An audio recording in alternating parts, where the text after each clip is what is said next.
Assalamualaikum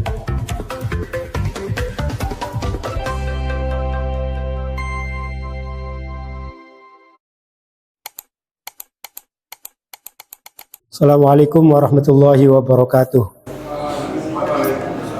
Bismillah, alhamdulillah, wassalatu wassalamu ala rasulillah sayyidina Muhammad ibn Abdillah wa ala alihi wa sahbihi wa mawalah, la hawla wa la quwata illa billah. Rabbi shrah li sadri wa yassir li amri wa hlul 'uqdatam min lisani yafqahu qawli. Ya Fatahu ya Alim, amma ba'd. Alhamdulillah, malam hari ini kita diberikan kesempatan oleh Allah Subhanahu wa Ta'ala melanjutkan pengajian rutin kita tiap hari Selasa malam Rebo. Bismillahirrahmanirrahim. Qala al-musannif rahimallahu wa nafa'na bi'ulumihi fid dharain amin ya rabbal alamin. Kitabuz zakat, bab menjelaskan tentang zakat. Belum lanjut membaca hadis-hadis yang ditulis oleh pengarang kitab ini, mungkin sekilas kita mengingatkan dulu apa sih yang dimaksud dengan zakat. Zakat itu apa? Wa tutlaqu az-zakatu ala ma yunfiquhu al-mutasaddiqu min malin. Biasanya kata zakat atau kalimat zakat itu seringkali diucapkan untuk menunjukkan makna harta yang diberikan oleh seseorang yang memberikan. Harta yang diberikan oleh seseorang, namanya itu. Atau al-mutasaddiq, orang yang memberikan harta yang diberikan oleh seorang muzaki. Min ahlil lughah, orang-orang yang berbahasa Arab, ketika mengucapkan kata zakat, ya maknanya tidak jauh dari itu. Kalau secara lughatnya, zakat itu adalah an-nama wa ziyadah atau wal barokah. Yang dimaksud dengan zakat itu adalah pertumbuhan atau bertambah, atau bisa dikatakan maknanya berkah. Jadi makna secara lughat, secara etimologis, secara bahasa, yang namanya zakat itu an-nama. Oleh karenanya ketika orang berzakat, ketika orang memberikan sesuatu miliknya kepada orang lain, itu hartanya tidak makin mengurang, melainkan makin bertambah. Karena kata tadi, biasanya makna secara lughatnya az-zakat adalah an-nama atau bertambah. Juga al-barokah, bertambah berkahnya, atau bisa dikatakan sebagai makna berkah. Jadi selain bertambah, ziyadah atau menambah, dan juga bermakna barokah. Karenanya harta-harta yang dizakati itu biasanya adalah harta-harta yang mengandung keberkahan. Nah, itu secara lughatan. Nah, kalau istilah syaraknya, apa itu? Adalah qadru muayyanin minal mal. Jadi harta yang telah ditentukan ukurannya. Yatimu ikhrajuhu fi waqtin muayyanin. Harta yang ditentukan ukurannya yatimu ikhrajuhu fi waqtin muayyanin, yang dikeluarkan, yang wajib dikeluarkan di dalam waktu-waktu yang telah ditentukan. Jadi ukurannya sudah ditentukan. Kemudian pengeluarannya hukumnya harus wajib, dan itu tidak sembarang waktu, tapi ada waktu-waktu yang telah ditentukan. Lito'ifatin muayyanin, diberikan kepada kelompok-kelompok yang juga ditentukan, minal muslimin, dari orang-orang muslim. Jadi kalau kita lihat definisi atau pengertian zakat secara syar'i ini, maka ada 3 kategori, ada 3 kata penting. Yang pertama adalah qadrun muayyanin min malin. harta yang ukurannya ditentukan. Jadi kalau ukuran itu ukuran kepemilikan kita, ukuran yang dikeluarkan oleh kita. Ukuran yang dimiliki oleh kita maksudnya adalah seberapa banyak harta yang kita miliki yang kemudian kebebanan wajib atau harus mengeluarkan zakat. Saya punya padi, padinya cuma satu cangkir misalnya, satu ini. Apakah wajib untuk dikeluarkan? Itu adalah malun min milki, atau harta yang dimiliki oleh kita. Itu ada ketentuannya kalau dalam zakat. Jadi tidak hanya sembarang yang dimiliki oleh saya adalah saya punya padi, begitu saja. Tapi ukurannya berapa? Sehingga bisa terkena hukum wajib zakat. Yang kedua, qadru muayyanin min malin ini juga terkait dengan harta yang dikeluarkan oleh kitanya. Jadi kalau kita ternyata sudah memiliki harta yang dalam kategori syarak sudah mewajibkan untuk mengeluarkan zakat, maka yang dikeluarkan juga ada ukurannya, tidak asal celetek saja. Misalnya kita punya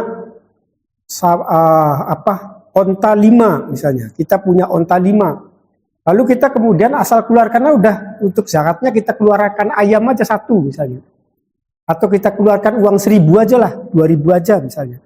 Nah itu yang demikian itu tidak bisa dikategorikan sebagai zakat. Tapi kalau di dalam zakat yang kita keluarkan juga ada qadrun muayyan, ada ukuran yang ditentukan. Itu yang kemudian kalau dalam bahasa fikihnya biasa kita sebut dengan nisab. Jadi ada batas maksimal, ada batas minimal. Minimalnya seberapa, maksimalnya sampai berapa. Karena kalau sudah mencapai maksimal, nanti kadar pengeluarannya bisa juga akan berbeda. Misalnya kita punya kambing 5 asal mengeluarkan dari kita keluarkan ayam 1, maka kategorinya bukan kategori zakat, tapi bisa jadi itu merupakan kategori sedekah nantinya. Garis besar pertama dalam definisi tadi, apa yang dimaksud dengan zakat? Zakat adalah ukuran harta yang telah ditentukan, yatimmu ikhrajuhum bi waqtin muayyanin li ta'ifatin muayyanin minal muslimin. Catatan yang kedua adalah ikhraju fi waqtin muayyanin, dikeluarkan dalam waktu yang ditentukan, tidak sembarang mengeluarkan. Mengeluarkan zakat fitrah pada hari-hari ini yang nggak bisa. Zakat fitrah itu ditentukan pada waktu ketika mulai dari masuk bulan Ramadan sampai sebelum dilaksanakan sholat Id. Itu kewajiban untuk melaksanakan zakat fitrah. Waktunya itu sudah ditentukan. Sudahlah kita bayar zakat fitrahnya nanti aja misalnya. Pada bulan Mulud, ya nggak bisa, itu tidak kategori zakat namanya. Tapi bisa dikategorikan sebagai sedekah yang lain.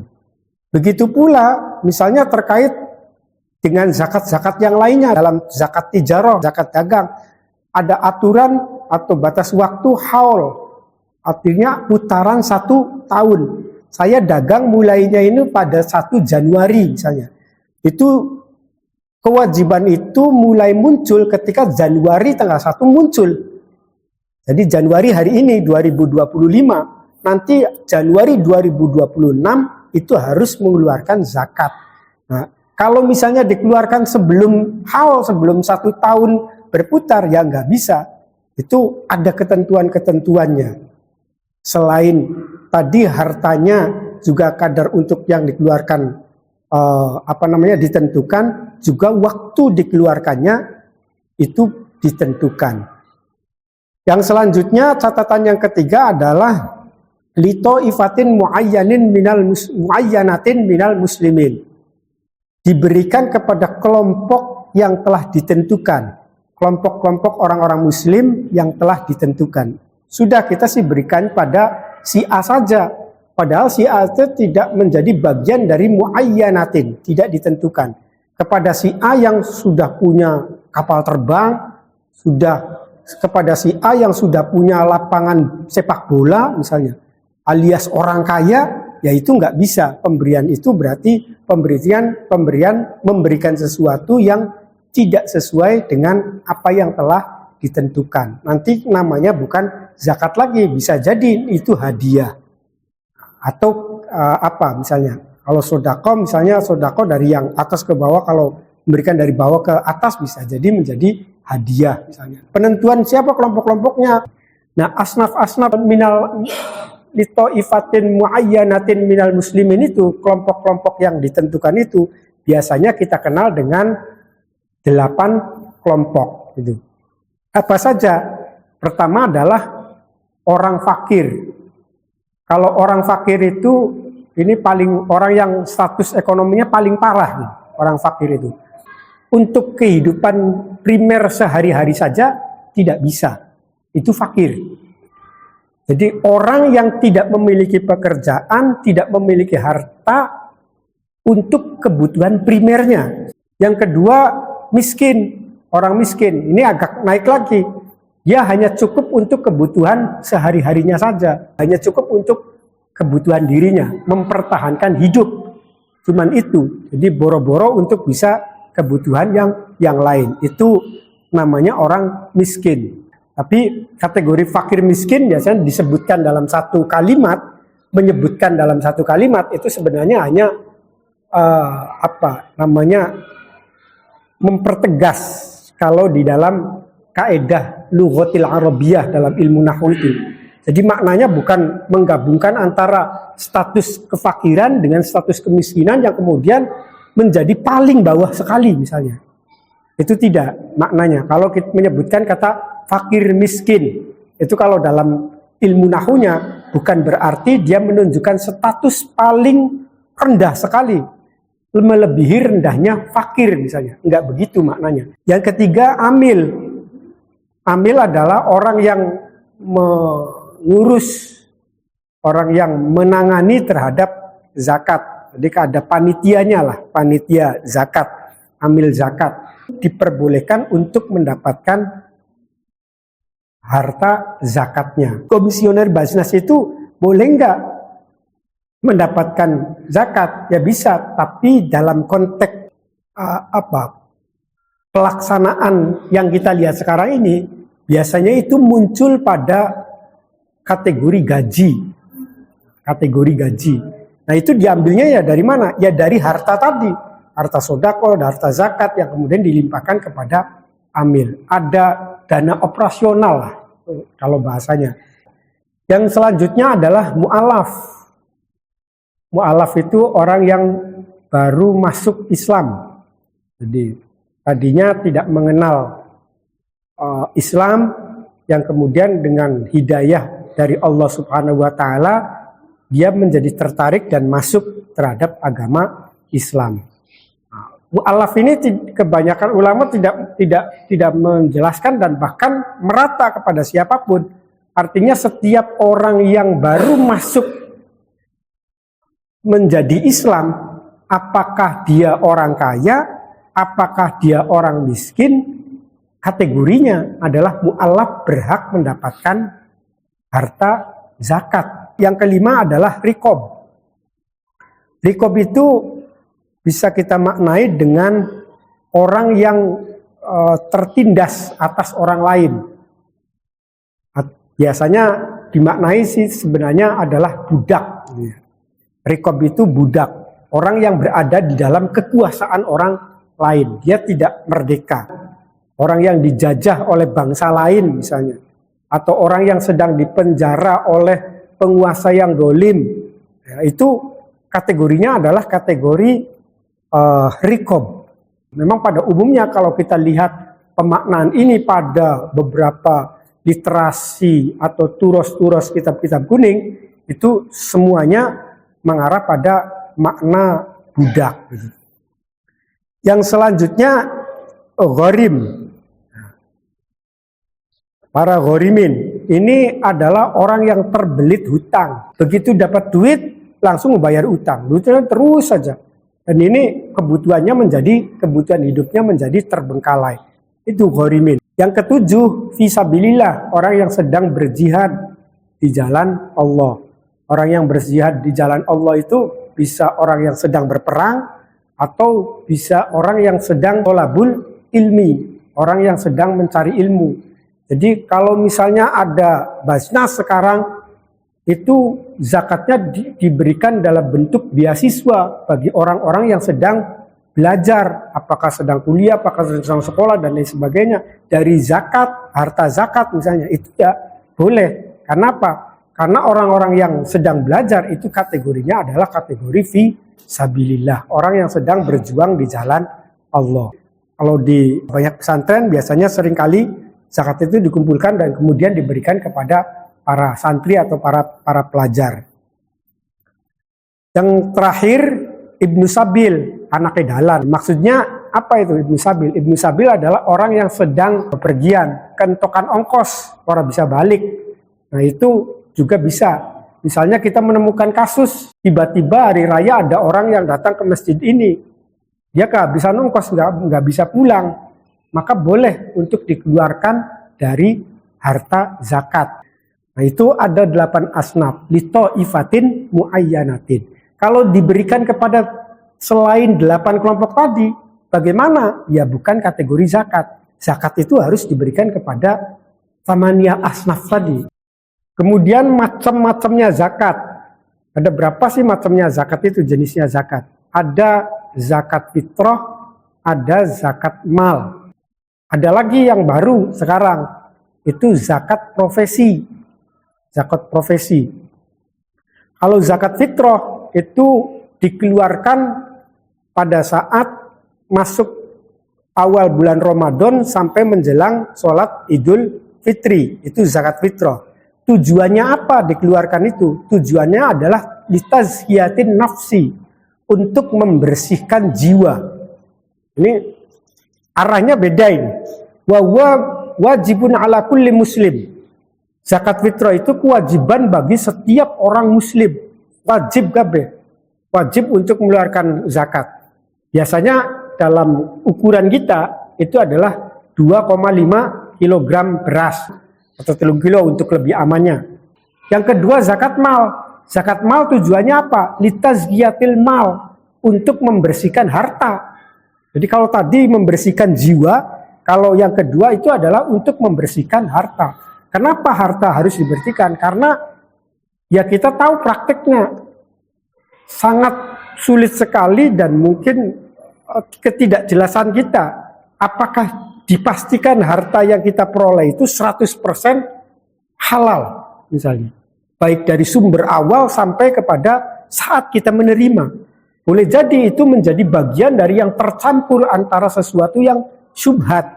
Nah untuk yang kategori-kategori ini, jangan-jangan tadi, yang sebenarnya lebih banyak kita zonnya kepada yang halal pun, maka kita tidak bisa memastikan itu 100%. Maka untuk membersihkan itu, diperlukanlah yang namanya zakat. Nah terkait dengan mal, terkait dengan harta, itu ada harta ternak, ghanam, gitu. Yang kedua ada harta hasil bumi, yang ketiga ada harta hasil jual beli atau dagang. Biasanya kita sebut dengan zakat tijarah. Kita sebagai dosen, kita sebagai guru, kita sebagai pekerja kantoran, kita sebagai karyawan profesi. Nah, profesi ini terkait dengan hasil kerja kita, penghasilan dari kerja kita. Ini merupakan pengembangan dari kewajiban zakat yang dilakukan oleh ijtihad ulama al-mutaakhirin. Hasil bumi itu misalnya ada tambang, ada harta karun, rikaz. Jadi ada harta karun, kita begitu menggali tanah, ternyata menemukan barang antik yang harganya miliaran rupiah misalnya. Ketika ditaksir miliaran rupiah. Nah, ini penemuan itu harta itu, maka harta rigas itu peninggalan zaman dulu, maka nanti wajib untuk dizakati. Kemudian harta simpanan atau harta hiasan, objeknya hanya dua, apa saja itu? Emas dengan perak. Barangnya sama-sama emas. Kita gali, ketemulah emas, maka itu hasil tambang. Nambang apa? Nambang emas. Maka hasil tambangnya itu ada ketentuan yang kemudian harus dizakati. Beda lagi kalau misalnya kita nggak nambang ini. Kita nggak nambang, kita dapatkan emas itu dari seseorang. Atau kita dapatkan emas dari beli. Kemudian kita simpan. Kita jadikan sebagai biasan. Dengan ukuran tertentu, dengan jumlah tertentu, itu akan bisa terkena zakat juga. Itu. Kalau tadi emasnya hasil nambang. Kalau ini emasnya hasil beli misalnya. Itu kan beda. Sumbernya beda. Kalau ini hasil nambang, nanti zakatnya adalah zakat tambang. Kalau ini zakatnya adalah zakat nakdain atau zakat hiasan, perhiasan. Nah itu kategorinya. Nah yang kemudian harta hasil bumi. Harta hasil bumi itu adalah tidak semuanya. Bagaimana dengan kayu, dengan apalagi misalnya godong, dedaunan, misalnya, apakah itu wajib juga karena itu hasil dari bumi? Enggak, biasanya para ulama menyepakati bahwa hasil bumi ini adalah minal qut, dari sesuatu yang biasa dijadikan sebagai makanan pokok. Kalau di Indonesia ada beras atau padi, kemudian gandum, jagung. Hadis yang pertama dari Ibnu Abbas radhiyallahu anhuma, bahwa Nabi Shallallahu Alaihi Wasallam mengutus sahabat Muadz radhiyallahu anhu kemana? Mengutus ke Yaman. Fadzakara al hadis, kemudian Muadz menyebutkan hadis. Wa fihi, dan di dalam hadis itu ada kata-kata innallaha qad iftarada alaihim shadaqata fi amwalihim. Sesungguhnya Allah mewajibkan sedekah, mewajibkan zakat kepada mereka fi amwalihim, di dalam harta-harta mereka, untuk mengeluarkan zakat dari harta-harta mereka. Innallaha qad iftarada alaihim shadaqatan fi amwalihim tu'khadhu min aghniyaihim. Harta mereka dari siapa? Diambil dari siapa? Min aghniyaihim, dari orang-orang yang kaya, dari mereka-mereka yang kaya. Faturaddu ila fuqaraihim, yang diberikan kepada orang-orang fakir dari mereka. Wan Anasin, nah ini fuqara ini menjadi salah satu, nggak disebutkan, cuma salah satu asnaf saja dari sekian asnaf yang tadi setelah disebutkan. Wan Anasin anna Abu Bakar Siddiq radhiyallahu anhu wallahu a'lam bishawab. Kamu Nisa Al-Fatihah. A'udzubillahi minasyaitonir rajim. Bismillahirrahmanirrahim. Ar-Rahmanir-Rahim. Maliki yaumiddin. Suratul Ladzina. Assalamualaikum warahmatullahi wabarakatuh.